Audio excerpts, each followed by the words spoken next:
ঢিঙৰ MLA চেহেৰাটো গুৱাহাটীৰ city বাছৰ পকেট মাৰটোতকৈও বেয়া। আমি ঢিঙৰ MLA আমিনুল ইছলামলে ঘেণ্টা ভয় নকৰোঁ।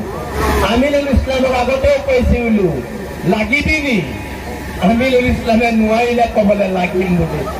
লগাহেঁতেন ঠেং হাত ভাঙি এতিয়া গুৱাহাটী মেডিকেলত পৰি থাকিলেহেঁতেন। আমাৰ লগত নোৱাৰিবি।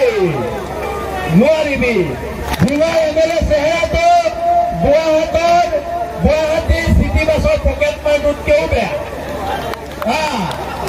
আৰু ঢিঙৰ MLA আমিনুল ইছলামক এটা কথা কৈ দিছো, তোমালে কোনোবা বাংলাদেশীয়ে ভয় কৰিব পাৰে, আমি ঘেণ্টা তোমালে খাতিৰ নকৰো।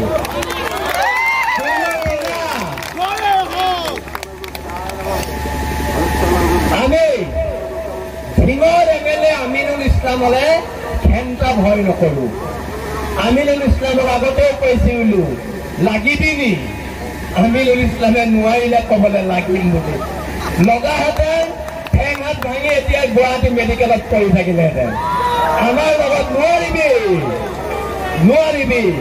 আজি কিছুমান টিভিৰ ডাঙৰ টক শ্ব'ত আমাৰ ল'ৰাবোৰৰ কথা কয় গুণ্ডা ডকাইত। যদি ঢিঙৰ মানুহৰ কাৰণে ডকাইত হ'ব লাগে, বীৰ লাচিত খানাৰ প্ৰত্যেকটো ল'ৰাত ডকাইত হ'ব।